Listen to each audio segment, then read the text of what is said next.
Now. On 105.9 FM and streaming worldwide on the WMAL app. O'Connor and Company. Good Thursday morning to you on this 30th day of January. It's now 7:06, and we are continuing our pretty much wall-to-wall coverage of last night's tragic crash at Reagan Airport. Mid-air collision between an American Airlines jetliner, commercial jet carrying 60 passengers and 4 crew members in from Wichita, Kansas, colliding with a U.S. Army Black Hawk helicopter carrying 3 soldiers. That's what we know. That's what we've been told. The rescue and recovery efforts have been going on overnight in very cold Potomac River water. Dawn is just breaking now in Washington, D.C., and the full extent of this operation will become visible to all of us. We're also expecting to have a press conference during this hour, and you will hear it right here on WMAL as we try to deliver as much information as we can to you. You might get repetitive at times. That's good. Better to have facts repeated to you than have wild speculation just thrown out there against the wall, as sadly too often we do see in other news outlets and news agencies. That's not what we do here, and we'll continue to tell you exactly what we know. It's Larry O'Connor with Mercedes Schlapp. Also, we're going to be joined in the 8 o'clock hour by Katie McFarland, national security expert. We'll get her take on this, as she has had to deal with tragedies like this in Washington, D.C., especially involving the military, as this one does.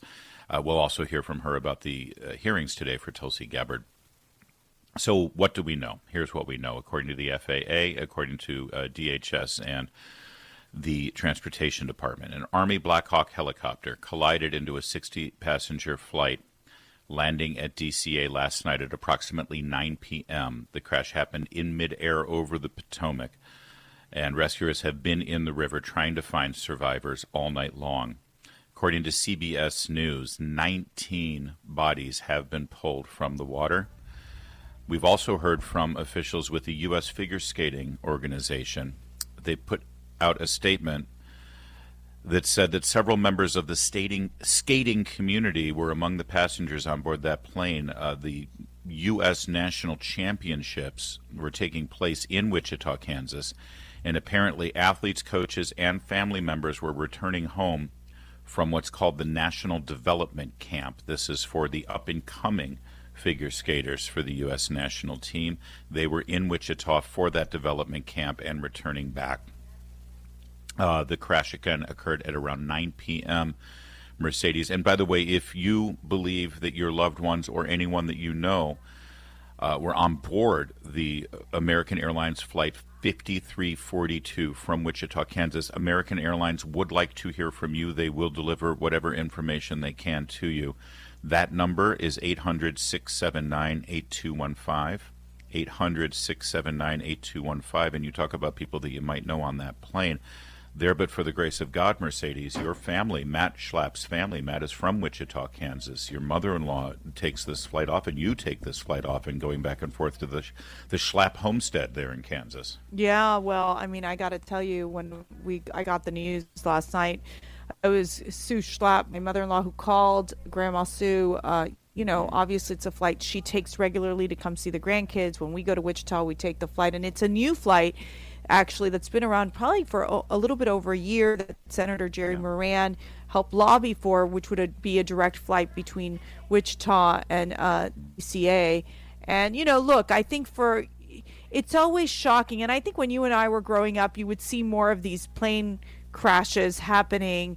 But we've had a streak where we haven't had these incidents. And then all of a sudden you see a Black Hawk helicopter colliding with the airplane. You see the air traffic controller trying to basically say, are you aware of this airplane, making sure that the Black Hawk helicopter was aware of it. So it seems that we'll learn more once we understand and the audio of the black boxes, as well as the investigations that you're going to see coming out of transportation, as well as the Pentagon. So this is, let me tell you, for these new secretaries that are just dealing with tragedies like this, it's really very, very tough and very time consuming.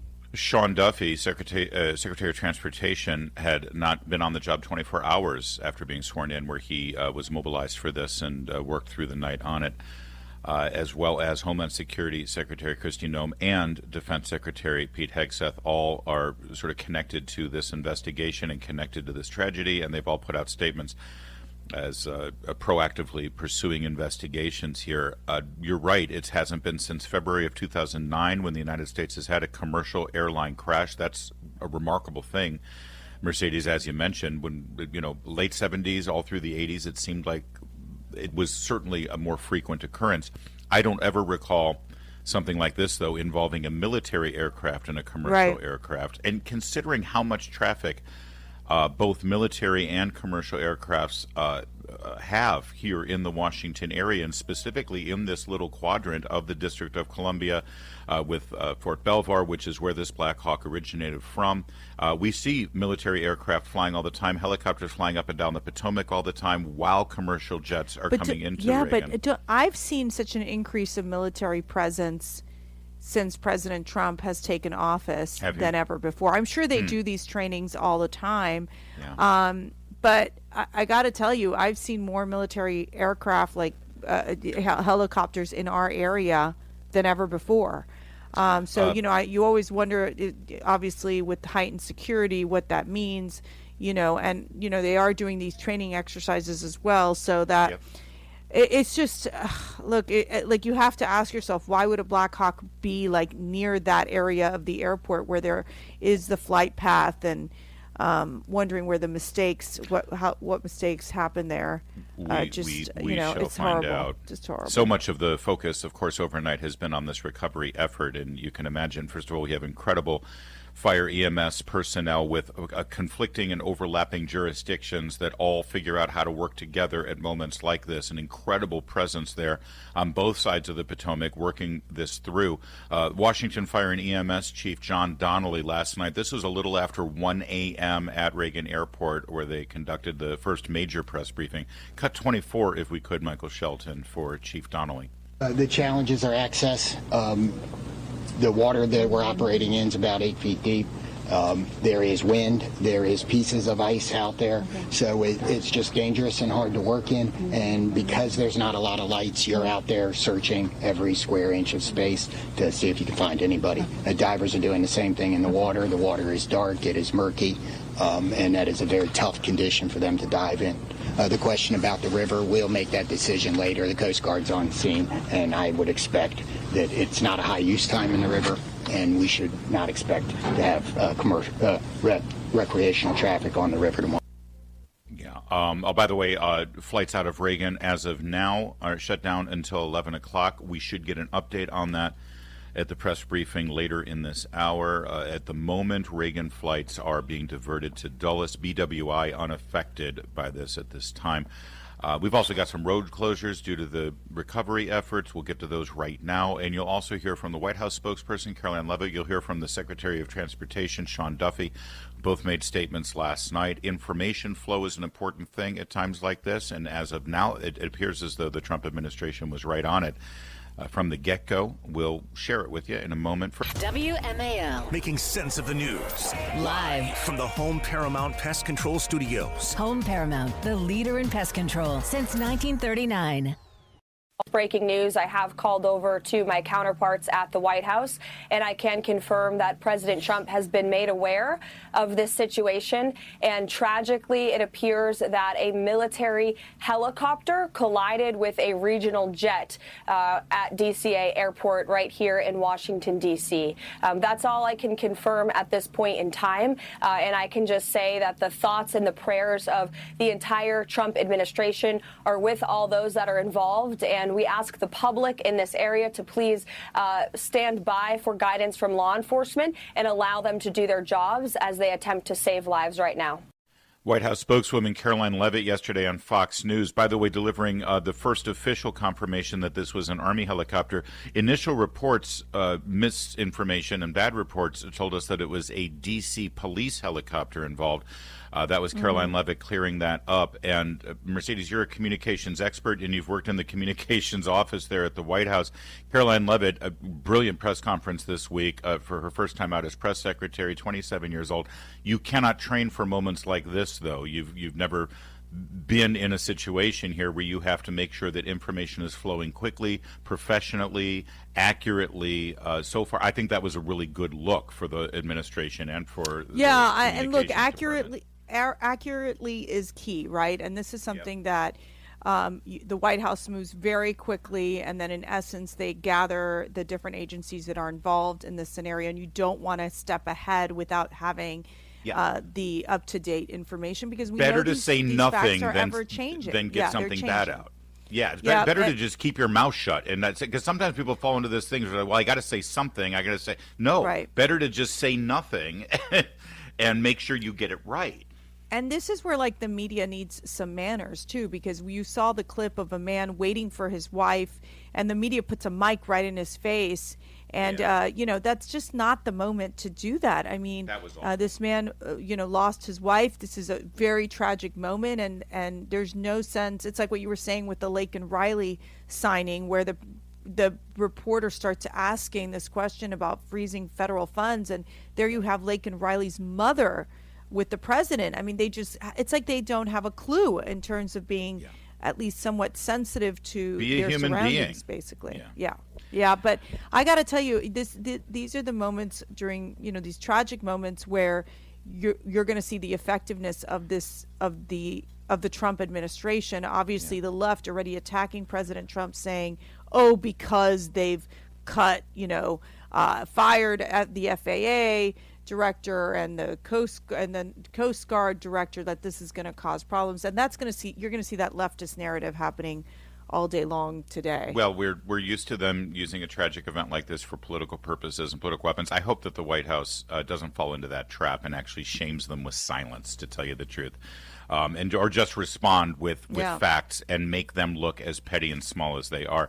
Also, by the way, the Trump administration got a lot of criticism or even ridicule from some corners that they seem to emphasize people for high-level cabinet-level positions who had television experience and communication experience. There's things like, well, if they're good on television, Trump likes them. Well, there's a reason for that. You want people to be able to be effective in communicating things, not just your political positions, but also at times like this. Sean Duffy, who is a congressman, and yes, also has been a television presenter as well. He's the new Secretary of Transportation, and last night his skills in communication actually were quite evident. Cut 32, please. Have you been in touch with the air traffic controllers who were in the tower at the time of the crash? I have not. You have not. And second question, this is your first several hours in this position. What are your thoughts? What are you feeling right now? My focus is on those who are impacted on this flight. And again, I've been secretary for a little over a day, and the tragedy that we're going to deal with this recovery, I think is touching everyone's hearts, whether it's here in the greater D.C. area or in Kansas. And again, I think everyone here is thinking and praying for those who potentially have lost a loved one. And thank you. Credit where it's due, though. Great job by Secretary Duffy. Credit where it's due. We give CNN a hard time. And we lament that CNN doesn't just stick with the news and report and actually delete, because that's what they used to be, right? Well, I got to tell you, last night they went back to sort of their roots. They had some really good experts on that delivered some really interesting information. And I want to start with this one. This is aviation expert Pete Muntean, cut 33. Take a listen. The approach, I'm stumbling over my words here because this is just so staggering that there was a mid-air collision involving a commercial airliner. Commercial flights are equipped for ages with a system called TCAS, Traffic Collision Avoidance System. It tells the pilots in the cockpit how to avoid other airplanes nearby. It is a system that came about because of mid-air collisions with commercial airliners and small general aviation aircraft, commercial airliners, and helicopters. It tells the pilots, there's traffic ahead of you, climb now, descend now. This would be an incredible lining up of the holes in the Swiss cheese, which is the saying in aviation, the gaps in the safety chain in aviation, that this happened. And now investigators have an incredible amount of work cut out for them to figure out how a commercial airliner in the United States in 2025, when the pilots are incredibly trained, the technology is incredibly sharp, collided with what is apparently a military or government helicopter. Nobody else uses the Black Hawk. It is really something else. I'm just stunned. Yeah, and he's asking all the right questions that we're all asking, and the sooner we get those answers, the better. We've got more, as well as potentially this press conference. We're keeping an eye on it and monitoring it. You'll hear the latest right here on WMA. Breaking news from WMAL. All right, we're now going to go right to Reagan Airport as we're getting a press conference. You're going to have multiple jurisdictions, of course, because of the nature of this crash. D.C., Virginia, federal government, all giving you the latest information. Let's go straight to the press conference now. I'm Muriel Bowser. I'm the mayor of Washington, D.C. We are here at Reagan National Airport to provide an update on the tragic events of last night. I'm joined by U.S. Transportation Secretary Sean Duffy, D.C. Fire and EMS Chief John Donnelly, American Airlines CEO Robert Eisen, the Metropolitan Washington Airports Authority CEO Jack Carter, United States Senator Mark Warner, United States Senator Tim Kaine, U.S. Representative Don Beyer, as well as the Chief of the Metropolitan Police Department, Pamela Smith. And we are joined by first responders from across the Metropolitan Washington region. I speak for all of us when I say, and certainly all Washingtonians, how very sad we are for American Airlines, for the United States Department of Defense, and for all Americans for the loss of life that happened with the collision of these aircrafts. We know that includes families from across our region, as well as in Kansas and across the country. This morning, we all share in a profound sense of grief.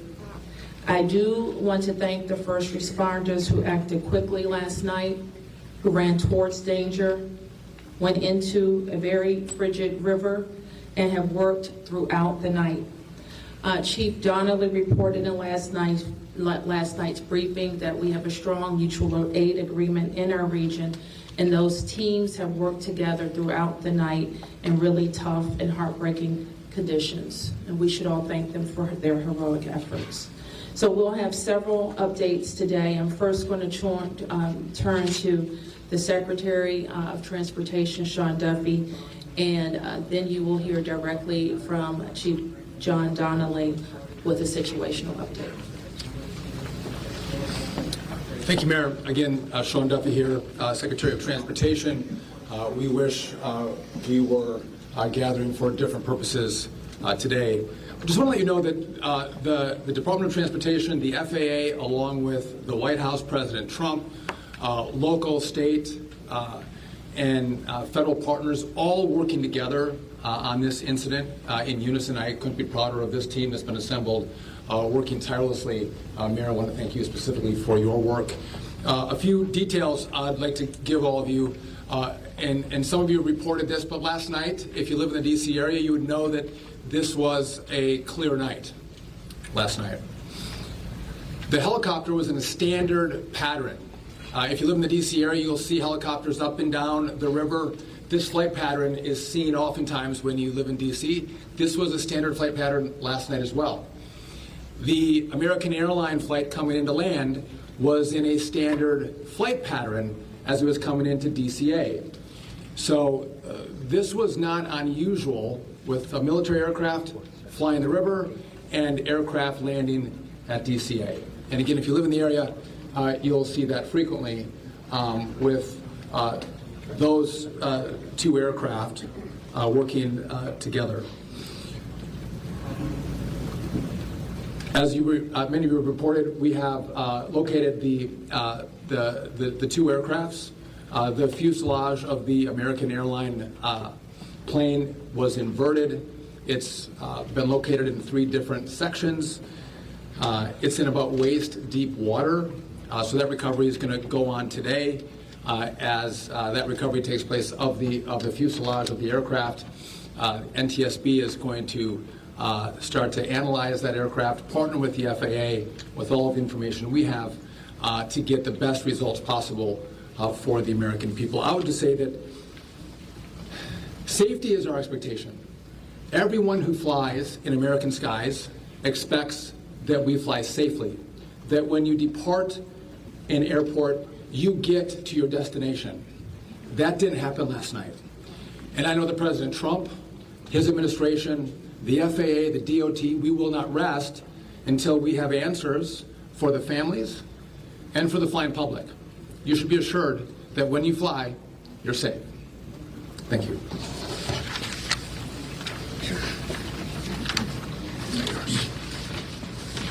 Listening live from Reagan Airport as we deliver a press conference on last night's tragic crash. With Fire Chief Bonnet from the Metropolitan Washington Airports Authority. And I'm John Donnelly, Chief of the District of Columbia Fire and EMS Department. Last night at 8:48, the control tower sounded an alert, which alerts responders to respond to a report of an aircraft crash on or near the airport. That sets off an immediate response from the Airport Authority Fire Department, from the District of Columbia and Metropolitan Harbor Patrol fire boats and other fire boats on the river in order to support that type of operation. Very quickly, this call escalated. It became apparent, the responders realized that they had a plane crash and immediately escalated to a response that ultimately included about 300 people last night. These responders found extremely frigid conditions. They found heavy wind. They found ice on the water, and they're operated all night in those conditions. I'd like to take a moment to acknowledge the agencies that responded in addition to DC Fire and EMS and the Metropolitan Washington Airports Authority: Montgomery County Fire Department, the Prince George's County Fire Department, the Charles County Fire Department, the Baltimore County Police Department, the Anne Arundel County Fire Department, the Alexandria Fire Department, the Arlington County Fire Department, the Fairfax Fire Department, the Prince William Fire Department, the Baltimore City Police Department, the Maryland State Police, the Maryland Natural Resources Police, the Department of Defense, the Joint Base in Bowling Fire Department and the staff there, the U.S. Army, the U.S. Coast Guard, the United States Park Police, the Metropolitan Police Department, the FBI, and the NTSB. Despite all those efforts, we are now at a point where we are switching from a rescue operation to a recovery operation. At this point, we don't believe there are any survivors from this accident, and we have recovered 27 people from the plane and 1 from the helicopter. The District Office of the Medical Examiner has lead on reuniting these bodies and these people with their loved ones, and we will continue to work to find all the bodies and collect them and reunite them with their loved ones. We should also acknowledge that the Virginia Medical Examiner and the Army Medical Examiner are involved in this operation and a very important part of getting people identified. So.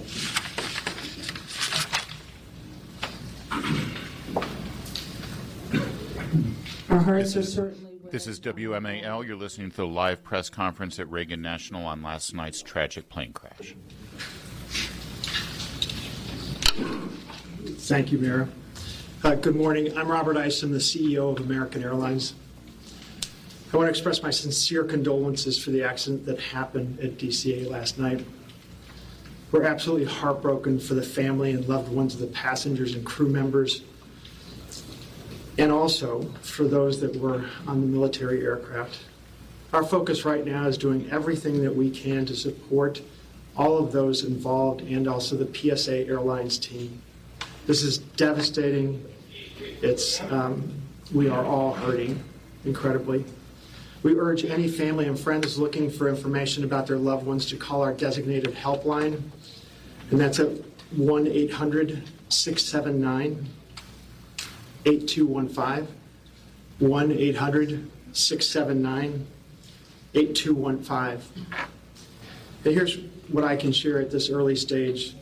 American Eagle Flight 5342, operated by PSA Airlines, traveling from Wichita, Kansas to Reagan National Airport, was involved in an accident just before 9 p.m. local time on final approach into Reagan National. It collided with a military aircraft on an otherwise normal approach. And at this time, we don't know why the military aircraft came into the path of the PSA aircraft. Flight 5342, a CRJ 700, was under the command of 4 crew members. They carried 60 passengers, as you know, for a total of 64 people on board. In addition to local resources already here in D.C., American Airlines has activated our care team, and that's a group of specialists that are trained to support these types of responses. These team members are on site or arriving soon. And additionally, we have members of our GO team that are on the ground here in D.C., and they're being deployed with resources to do everything that we can to take care of the needs of the families and the loved ones of the passengers and crew members. And that is our sole focus. And we're so grateful for the first responders. They've been working through the night, courageous efforts. We're actively working with local, state, and federal authorities on emergency response efforts and closely coordinating with PSA Airlines as they cooperate fully with the NTSB on the investigation. I know that there are many questions that at this early stage, I just won't be able to answer many, but we'll provide additional information as it comes. Thank you. I want to introduce the Metropolitan Washington Airports Authority CEO, Jack Carter. The authority manages Reagan, Washington National, and Dulles International. Good morning, and thank you, Mayor. First, let me begin by expressing our condolences for all the victims of this flight and for their families. There's a lot of grieving going on, and so we're very sympathetic to that. I want to echo what was said about the first responders.